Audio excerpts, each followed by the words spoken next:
good evening, everyone, and welcome to Dirt Track Racing Florida Speedweeks report. This is Ed Lamberton, and night 9 of the Dirt Car Nationals at Louisa Speedway Park turned out to be an abbreviated one.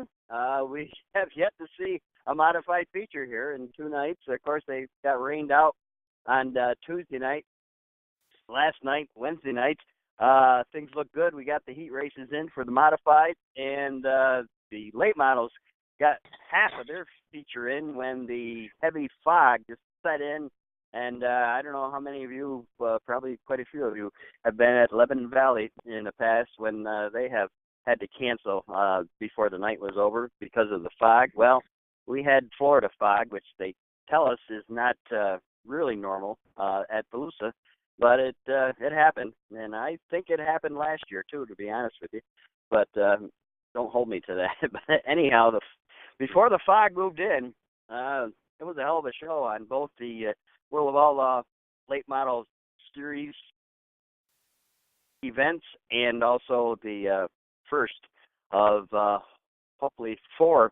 Well, not 4 nights anymore, but 2 more nights, 3 more nights with some modified action. Anyhow, the World of Outlaw Late Model event was supposed to be a 50-lap affair. However, at lap 26, they had to pull the plug because it became just a safety issue for the drivers. Talking to the drivers after the feature, they said that they could actually see on the racetrack the problem was with the moisture being so heavy. It was kind of, well, basically it was like a heavy dew.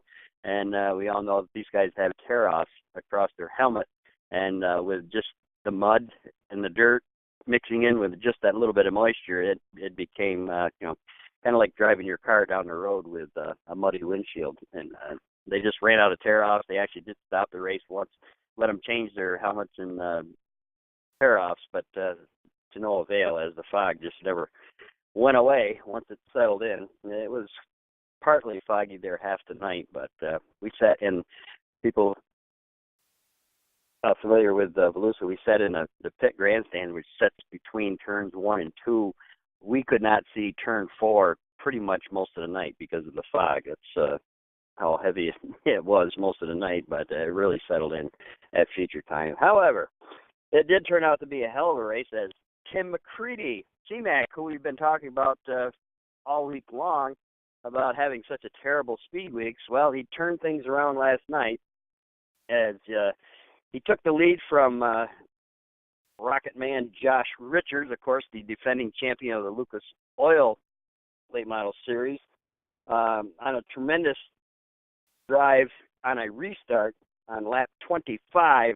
T-Mac went from 3rd to 1st between coming off turn 4, and by the time they got to the flag stand, he had the lead. T-Mac got a great restart, drove by the second-place car of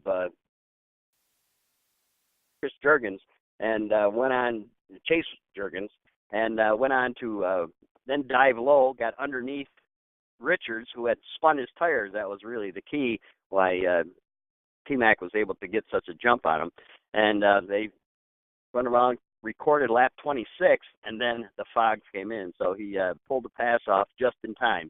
If it had happened a lap sooner, Josh Richards would have been a winner. If it had happened 2 laps past, Chase Jurgens would have been the winner because he was leading there. So they had 3 different leaders during the event, even though T-Mac only led the last one, and that's the one that paid the $10,000. So congratulations go out to Timmy for a great night. Finally, after struggling, they basically had a couple of days off because they skipped the first race of the late model deal at Volusia on Monday, and then when the rain out on Tuesday. So basically, they had 2 days to wail on that thing, and they did, as the car looked like the Tim McCready we saw last year, who almost won the championship. So T-Mac is back, and it's going to be interesting to see for the rest of the week if he can continue on that deal. So I said, as it came out when they called the race, it was Tim McCready picking up his first win, of course, of the season. This is a World of Outlaw Late Model Series event, their first of the season, and T-Mac picking up that win. Josh Richards had to settle for second And a great run by the youngster who is going to tour with the World of Outlaws all season long. He announced that early in the winter months that he was going to run the series for the first time. And the kid looked good. He basically blew by Josh Richards at one point to take the lead. He led for 8 laps. Chase Jughands, keep that name in your back of your mind. I think we're going to hear more of that kid as the season goes on. So a great night for us from the Northeast with T-Mac sitting in victory lane, picking up the Gator in the late model event. Also for our local interest, young Mike Bereska, who we've been talking about as well all week, is doing double duty here, running both the modified and the late model, as is Tim McCready, by the way. And young Mike, in his pretty much debut in the late models, he's run probably 7 races now so far in his career this winter. Did qualify for the field, which is a big nut to crack right there, and finished 28th last night, but just making the field with around 50 of the best in the best of the late models in the country. Not shabby at all for young Mike Bereska, and he also was competing and qualified for the modified feature. Now, as we said, with the late models canceled because of the fog at halfway, or a little over halfway, the modified feature, which we were supposed to see last night, the first one, has been postponed until tonight, and that'll be running at 7:30, the first event on the program tonight at Volusia. So the modifieds will hit the track for their first feature tonight at 7:30, and I tried to find the lineup, and I know it was out there somewhere because they said they had posted it on the board. I didn't get a chance to get back over in the pits after the racing, but they had a redraw of the top 2 out of the heat races, so the worst anybody could start would be 8, as they had a tremendous 44-car field here trying to qualify. Probably one of the biggest fields in quite a while. But they did run the heat races. And heat number 1 went to Stuart Friesen very handily as he outran Tim McCready. So T-Mac having a great night, qualifying up front in his heat race, and then winning the big show, the late models, later on in the evening. But Stewie looking really, really strong in a brand new DKM chassis. They have decided to experiment a little bit and go with the spring setup on the suspension, which is the new thing, I guess you could call it in modified. New as in old, I guess. They go back to they ran these suspensions several different times through the generations that I've watched racing. Probably back in the 80s and 90s, the spring cars were good. Then they went to the Panhard cars, and now we're back to springs again. But Stewie had an awesome race car. So if he, I'm not sure where he drew, but he's definitely going to be a factor tonight when they run their first feature and then go through a whole program again for their second feature of the night. But Stuart Friesen looking excellent in heat number 1. Tim McCready was second. Mike Mahaney, Brett Hearn, and Joseph Watson were the top 5. They will all move to tonight's feature event at 7:30. Heat number 2 went to Mad Max McLaughlin, the youngster who is starting to come into his own, driving for the Al Henke team out of Weedsport, New York. Picked up the win. He outdueled veteran Jimmy Horton, who has won many features down here, and Magic Shoes Mike McLaughlin. His father was smiling from ear to ear, but Mad Max looked pretty darn stout himself in his heat race. All these heat races were won by 5 or 10 car lengths. The guys who won the heat races, the track was fast, and they were able to pull away. Horton finishing second in the second heat. Pat Ward, the older of I think everyone down here, but still getting the job done. Great to see Pat down here again for Speedweeks. Billy Decker finishing in 4th, and 5th was Billy Decker's owner, Jeremy Smith. Those two had teamed up for an assault on the Brett Dale series last year, and looks like that's what they're going to do this year as well. But get a chance to talk to Billy hopefully tonight and see what's going on there. But Decker and Smith, the top five. Heat 3 went to Justin Hares, who Justin won a feature here last season, so not a big surprise to see Mr. Hares up in the front. And Lightning, Larry White, that was probably the most entertaining heat race. Lightning had Justin side to side there for a couple times, but wasn't able to pull off the pass. So it's Justin Hares, Larry White, Billy Pouch. I take that back about Pat Ward. Billy Pouch and Brad Hearn, probably a tad bit older than Pat Ward. It's close. They're all veterans, let's say that. But Billy Pouch, a series champion down here many years ago, and young Ryan Watt, who was one of the hottest drivers in Pennsylvania, New Jersey scene last year, finishing in fourth in his new ride, and Eric Rudolph rounding out the top five. They will all start tonight.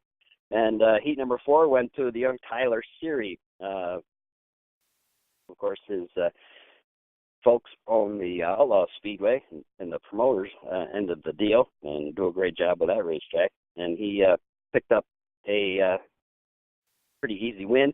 The Doctor, Danny Johnson, coming on the last lap to grab second spot. J.R. Bunting from down in Delaware, finishing third. Jim Rossi and Jesse Mueller, of course, from Albany, Saratoga, and formerly from Fonda, finishing up in the top 5. Those guys will all move to tonight's event. Matt Shepard won the Last Chance Showdown, and I can't remember the last time Matt Shepard was in a consolation event, but he was, and won that fairly handily, of course. But was a little off in his heat race and had to run in the B main, so he will be starting in the back of the field tonight, along with Jimmy Phelps and J.R. Hefner. And the second B main went to flying Ryan Godown, the hot shoe from down in New Jersey, over Rex King and Jim Britt. So that will be the cars who qualified. And then wandering through the pits last night for just a little bit. I apologize, didn't get a chance. I tried to Facebook Live a few things, but the connection was terrible. I don't know if it was the fog or just the fact that there were so many people there. A packed house again last night at Volusia for the late models and the modifieds. And hopefully Mother Nature will give us a little break here and have some nice sunny weather and warm weather tonight. A little on the cool side last night. Around, I don't know, you can see your breath, whatever that was. But anyway, believe it or not, in Florida.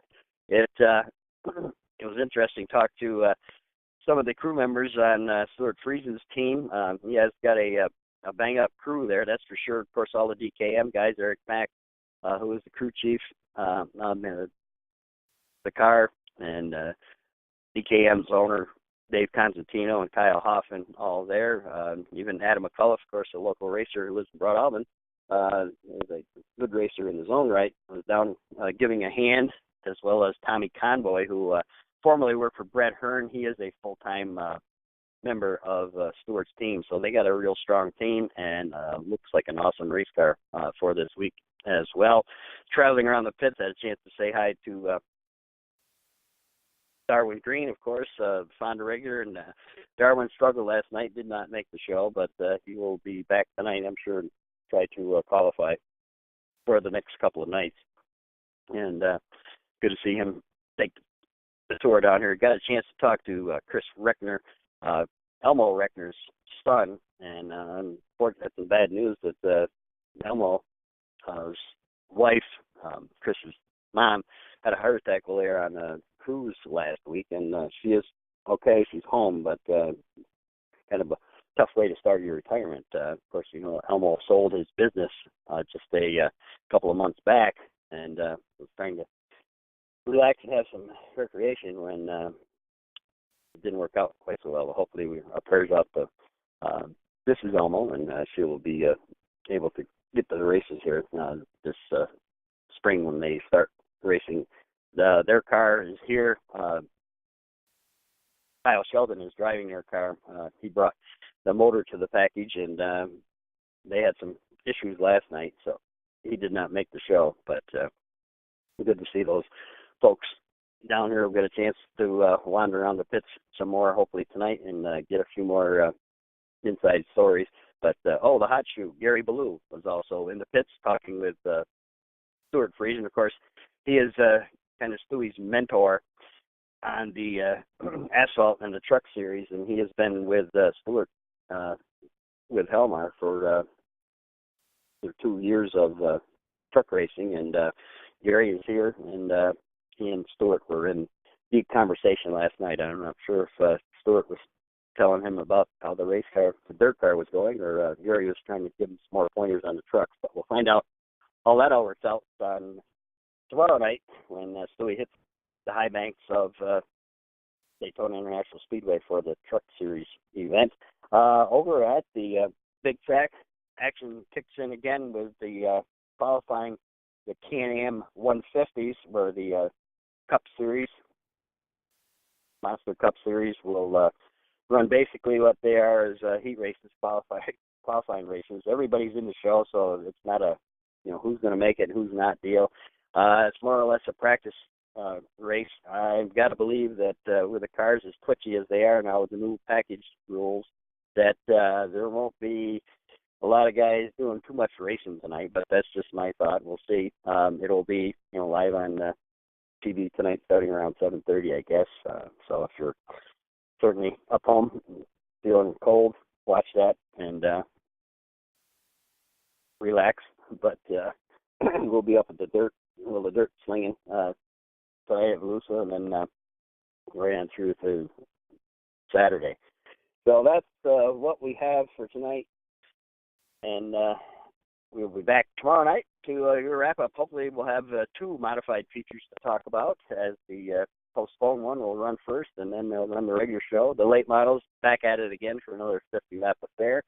And we'll see if T-Mac can continue his great run, and we'll see if Mike Maresca and T-Mac both can continue on with their runs doing double duty, which is a little tough. I see T-Mac and Maresca both had moved their late model cars down in the what they call the Gator Pond area of Volusia, sits down off the back of the pit areas, but all the modifieds are down there, and some of the late models as well, and it made it easier for T-Mac to walk out of his car and walk about 300 feet over to his late model car, so he didn't have to run back up on the hill.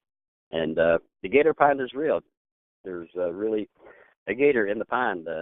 George Smith got a picture of it the other day, and didn't see it last night, but everybody giving the pond a wide berth when you walk around, and keeping your eyes open when you walk down through the pits. All righty. We'll talk to you tomorrow night for Dirt Track Racing Network. This is Ed Lamberton. We'll keep it between the boards, and we'll see you next time.